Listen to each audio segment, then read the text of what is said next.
శ్రీమన్నారాయణ. ప్రియ భగవద్బంధువులారా, temple universe YouTube channel సంబంధించినటువంటి ప్రేక్షకులందరూ కూడా కొంతమంది, స్వామి, మన హిందూ సంప్రదాయంలో పుట్టినరోజు పండుగలు చేసుకోవచ్చా, చేసుకుంటే ఏ రోజున చేసుకోవాలి, ఎలా చేసుకోవాలి అనేటువంటి వివరాలు తెలపాల్సిందిగా కోరినారు. కాబట్టి వాళ్ళందరి కోసం అతి ముఖ్యమైనటువంటి, అంటే ప్రతి మనిషి జీవితంలో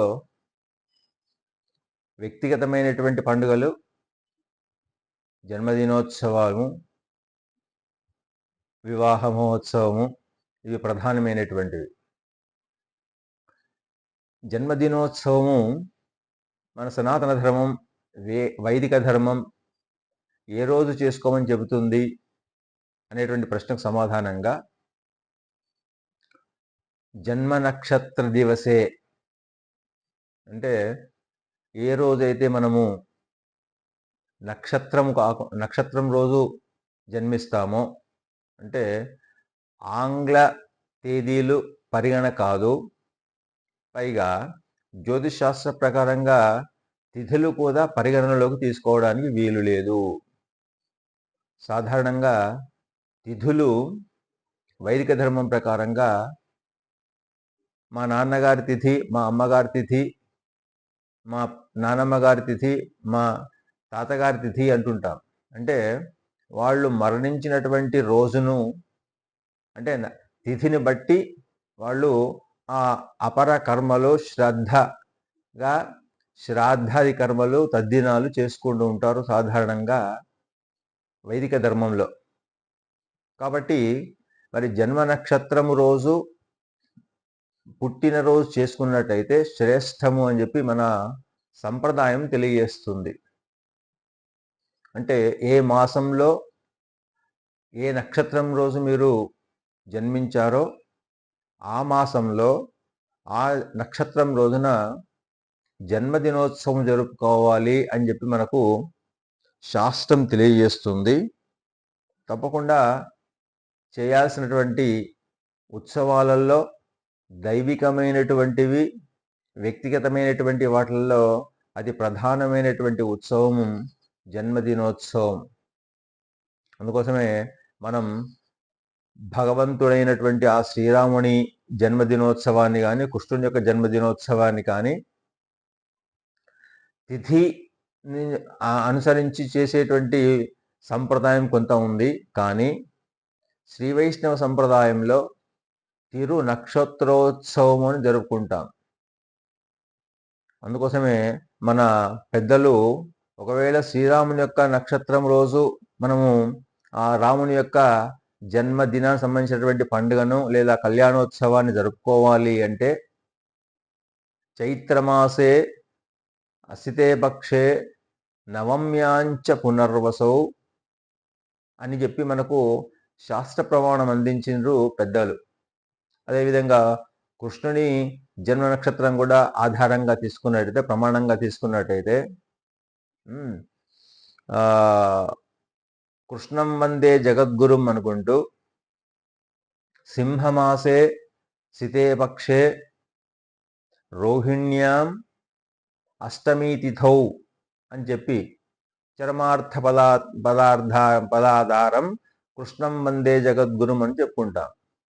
అంటే కృష్ణుడి జన్మదినము అష్టమి రోజు అయినప్పటికీ కూడా రోహిణితో కూడుకున్నటువంటిది కావాలి అనేటువంటిది. సింహమాసే సితే పక్షే రోహిణ్యాం అష్టమి తిథౌ, రోహిణితో కూడినటువంటి అష్టమి తిథులు చేయాలి అని. అదేవిధంగా రాముని యొక్క జన్మ నక్షత్రాన్ని మనకు శాస్త్రం ఏం చెప్తుంది? నవమ్యాంచ పునర్వసౌ, అంటే పునర్వసుతో కూడినటువంటి నవమి తిథి రోజు చేసుకోవాలి అని. అంటే అక్కడ కూడా మనకు ఏం తెలియజేస్తుంది? నక్షత్ర ప్రాధాన్యాన్ని, నక్షత్ర ప్రామాణ్యాన్ని తెలియజేస్తుంది. కాబట్టి మనమంతా కూడా పుట్టినరోజును మనం జన్మించినటువంటి జన్మ నక్షత్రం రోజు ఏదైతే వస్తుందో అది కృష్ణపక్షం కావచ్చు, శుక్లపక్షం కావచ్చు, ఆ మాసం లోపల ఎప్పుడు ఆ నక్షత్రం వస్తుందో ఆ నక్షత్రం రోజున మనం చక్కగా జన్మదినోత్సవాన్ని నిర్వహించుకోవాలి అనేటువంటి మరి శాస్త్రం, సనాతన ధర్మం, వైదిక ధర్మం తెలియజేస్తుంది అంటూ ఇక ఏ విధంగా చేయాలి? మరి ఇవాళటి పాశ్చాత్య సంప్రదాయము బాగా ప్రబలినటువంటి ఈ వాళ్ళ చూస్తుంటే ఒక రకంగా చాలా బాధ అనిపిస్తుంది. సంప్రదాయాన్ని విడిచి పాశ్చాత్య సంప్రదాయాన్ని అడాప్ట్ చేసుకుంటూ దత్తత తీసుకొని లేనిపోని విషయాలన్నిటిని కూడా ముఖ్యంగా అభ్యంగన స్నానం చేయాలి అనేటువంటిది మనకు శాస్త్రం తెలియజేస్తుంది. బ్రాహ్మీ ముహూర్తంలోనే లేచి తలంటు స్నానం అంటే పెద్దల చేత తలకు నూనె అంటించుకొని ఒళ్ళంతా కూడా నూనె రాసుకున్నట్టయితే అలక్ష్మి పోతుంది. అంటే దరిద్రం ఏదైతే ఉందో, దృష్టి దోషాలు ఏవైతే ఉంటాయో, రాబో కాలంలో ఉండేటువంటి చిన్న చిన్న గండాలు ఏవైతే ఉన్నాయో అవన్నీ కూడా ఈ అభ్యంగన స్నానం వల్ల దూరం అవుతాయని చెప్పి మనకు శాస్త్రం తెలియజేస్తుంది. కాబట్టి తలకు ఒంటికంతా కూడా చక్కగా నూనె మర్దనం చేయించుకొని గోరువెచ్చటి నీళ్ళతోని చక్కగా తలంటు స్నానం చేయాలి. దాన్ని అభ్యంగన స్నానం అంటాము. అది సూర్యోదయ పూర్వమే జరగబడాలి. ఆ విధంగా చేసి నూతన వస్త్రాలు ధరించి మీ ఇష్టదైవమైనటువంటి కులదైవమైనటువంటి ప్రతి వ్యక్తికి కూడా, ప్రతి కుటుంబానికి కూడా ఒక కులదైవం అంటూ ఉంటుంది, ఇష్టదైవం అంటూ ఉంటుంది. కాబట్టి ఆ కులదైవానికి, ఇష్టదైవానికి దీపారాధన చేసి నమస్కరించి అర్చనలు చేయాలి. అవసరమైనటువంటి ఆశీర్వాదాన్ని తల్లి నుంచి, తండ్రి నుంచి, పెద్దల నుంచి తప్పకుండా పొందాలి. ఇది జన్మదినోత్సవంలో చేసేటువంటి అతి ముఖ్యమైనటువంటి ఘట్టం. అభ్యంగన స్నానం చేయడం, నూతన వస్త్రాలు ధరించడము, ఇష్ట కులదైవానికి దీపారాధన చేయడం, పెద్దల చేత ఆశీర్వాదం పొందడం, తల్లికి తండ్రికి నమస్కరించడము, ఆచార్యులకు నమస్కరించడం చేయడం ద్వారా మనకు రాబోయేటువంటి సంవత్సరాల కాలం లోపల, జీవిత కాలం లోపల ఎటువంటి ఇబ్బందులు లేకుండా, అనారోగ్యం లేకుండా శతమానం భవతి శతాయు పురుష శతేంద్రియ ఆయుష్యేవేంద్రియే ప్రతిష్టతి అని చెప్పి పెద్దల యొక్క ఆశీర్వచనాన్ని తీసుకోవాలి. దీపారాధన కూడా ఆవు నెయ్యితో దీపారాధన చేసినట్టయితే శ్రేయోదాయకం. దీపం జ్ఞానానికి ప్రతీక. మనము ఇవాళ పాశ్చాత్య సంప్రదాయం లోపల ఎన్నేళ్లకు అన్ని కొవ్వొత్తులు వెలిగించి దాని ఆర్పడం ఏదైతే ఉందో అది అపశకునము, అది ఒక బాధకు నిదర్శనమే తప్ప అది సంకేతం, సంతోషానికి సంకేతం కాదు. కాబట్టి ఎప్పుడు కూడా దీపాన్ని ఆర్పకూడదు. దీపాన్ని ఆర్పుతున్నాము అంటే అది ఒక అశుభము, అపశకునంగా మనం భావిస్తాం. కాబట్టి ఎప్పుడు కూడా అటువంటి ప్రయత్నం చేయకుండా నెయ్యితో దేవుడి దగ్గర దీపారాధన చేసి తప్పకుండా కులదైవ ఆరాధన చేయాలి. అవసరమైనటువంటి తీపి పదార్థాన్ని, పాయసాన్నో తీపి పదార్థాన్ని స్వామికి నైవేద్యంగా పెట్టి దాన్ని ప్రసాదంగా తీసుకోవాలి. ఇక ఇంకొక అతి ముఖ్యమైనటువంటి విషయం ఏంటిది అంటే, దైవారాధనలో భాగంగా సప్త చిరంజీవులు అని మనకు శాస్త్రాలు, పురాణాలు తెలియజేస్తున్నాయి. అంటే వాళ్ళు ఈ ప్రకృతి ఉన్నంతకాలం, విశ్వం ఉన్నంతకాలం వాళ్ళు జీవించే ఉంటారు. వాళ్ళు ఋషుల యొక్క ఆశీర్వచనాలతోని, దేవతల యొక్క ఆశీర్వచనాలతోని వాళ్ళు సప్త చిరంజీవులుగా వెలుగొందుతున్నారు ఈ విశ్వం లోపల. వాళ్లను స్మరించుకోవాలి, సప్త చిరంజీవులను.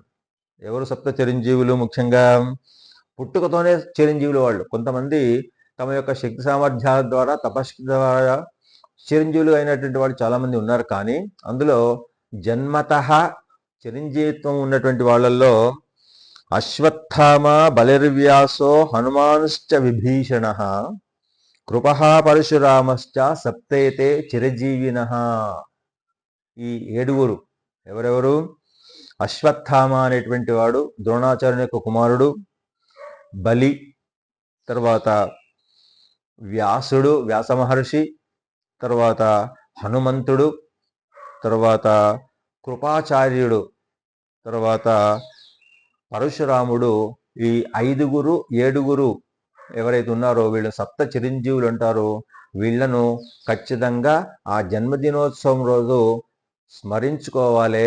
పెద్దల ద్వారా స్మరింప చేసుకొని వాళ్ళ ఆశీస్సులు పొందే విధంగా, అంటే చిరంజీవత్వం వాళ్ళకి ఏ విధంగా వచ్చిందో వాళ్ళ యొక్క ఆశీస్సులు పొందినట్టయితే మనకు కూడా సంపూర్ణ ఆయుర్ భాగ్యాలు ఆరోగ్యం కలుగుతుందని చెప్పి మనకు శాస్త్రం తెలియజేస్తుంది. కాబట్టి అశ్వత్థామ బలిర్వ్యాసో హనుమాంశ్చ విభీషణ కృపః పరశురామశ్చ సప్తైతే చిరజీవిన అని వాళ్లను నమస్కరించి ప్రార్థించి తల్లిదండ్రులకు గురువులకు పాద ప్రణామం చేసి సాష్టాంగ దండ ప్రణామం చేసి వాళ్ళ యొక్క ఆశీస్సులను పొందాలి.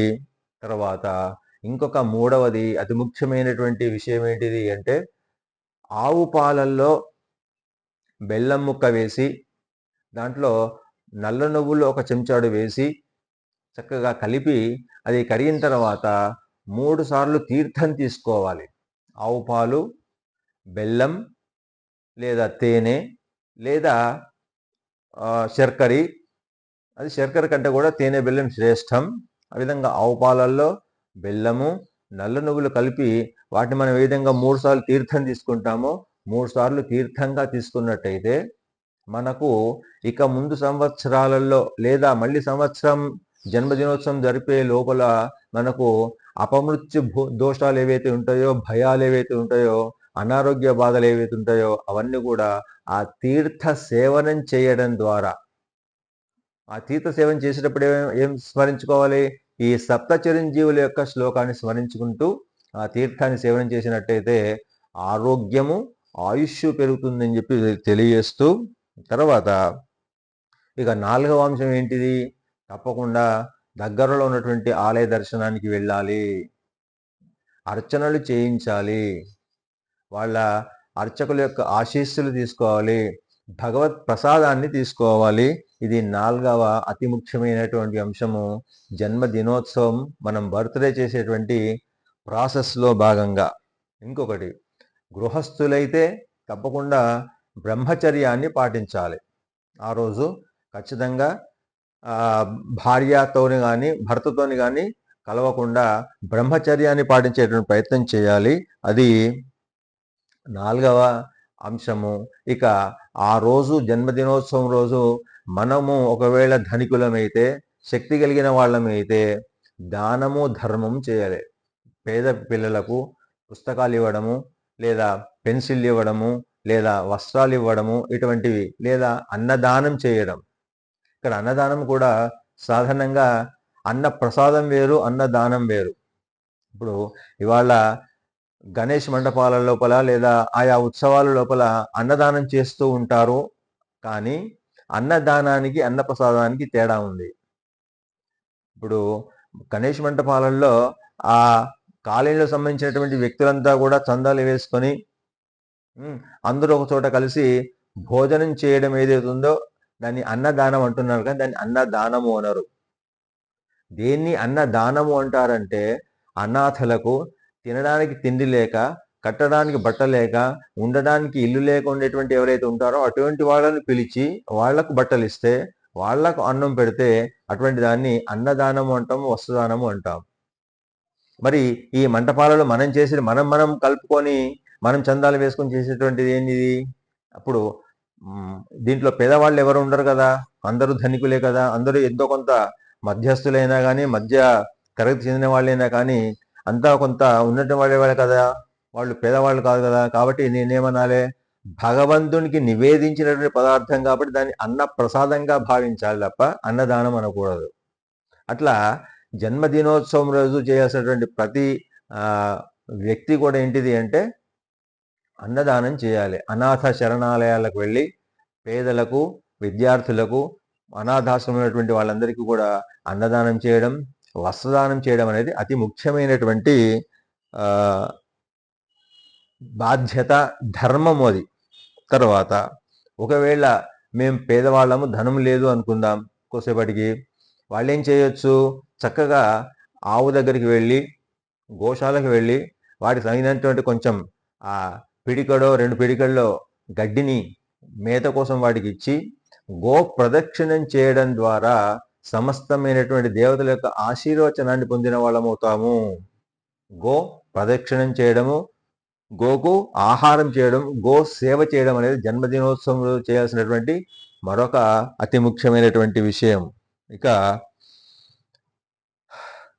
వీటిలో ఇవి చేస్తూ చేయకూడనివి కూడా నేను చెప్తున్నాను చూడండి. ఏవైతే చేయకూడదు అంటే, అందరినీ పిలుచుకోవాలి, అందరికీ భోజనం పెట్టాలి, కానీ ఈ వికృతమైనటువంటి చేష్టలు చేయకూడదు. అంటే దీపారాధన, అంటే కొవ్వొత్తులు వెలిగించి ఆర్పడము, ఇంగ్లీష్ వాళ్ళు నేర్పినటువంటి ఏవైతే పాటలు ఉన్నాయో అవి పాడడము, అవి చేయకుండా వికృతంగా చేష్టలు వాళ్ళ వీడియోలలో కొన్ని ఫంక్షన్స్లో చేస్తున్న వికృతమైన చేష్టలు చేస్తూ ఉన్నారు. దానివల్ల ప్రాణాపాయ స్థితిలోకి కూడా కొన్ని వెళ్ళినటువంటి సందర్భాలు ఉన్నాయి, ప్రాణాలు పోయిన సందర్భాలు కూడా ఉన్నాయి ఆ వికృత చేష్టలకు. అటువంటి చేష్టలు దయచేసి చేయకూడదు. అభాస్ పాలు కావద్దు, మన సంస్కృతిని చెడ్డ పేరు చేయవద్దు, సంస్కృతిని పాడు చేయవద్దు దయచేసి.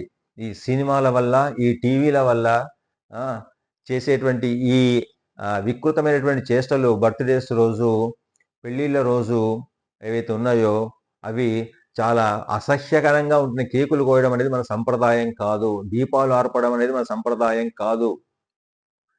కాబట్టి ఇటువంటి వికృతమైన చేష్టలు చేయకుండా ఉండాల్సిందిగా కోరుకుంటూ, తర్వాత ఇంకోటి ఏంటిది, జన్మదినోత్సవం రోజు తప్పకుండా ఒకవేళ వీలైతే చేయగలిగే స్థితి ఉన్నట్టయితే ఆయుష్య హోమాన్ని చేయించుకోవాలి అని చెప్పి శాస్త్రం చెబుతుంది. జన్మ నక్షత్రం రోజు ఆ జన్మదినోత్సవం చేసుకుంటూ ఏం చేయాలి అంటే, దైవికంగా దైవ కృప పొందడానికి, పెద్దల యొక్క ఆశీర్వచనం పొందడానికి ఆయుష్య హోమాన్ని నిర్వహించి, ఆ హోమం పూర్తి అయిన తర్వాత పెద్దల చేత ఆశీర్వచనాన్ని పొందడం అనేటువంటిది శాస్త్రబద్ధమైన, సంప్రదాయబద్ధమైనటువంటి, అందరూ ఆమోదించదగినటువంటి జన్మదినోత్సవ వేడుకల విధంగా జరుపుకోవాలని కోరుకుంటూ, జై శ్రీమన్నారాయణ.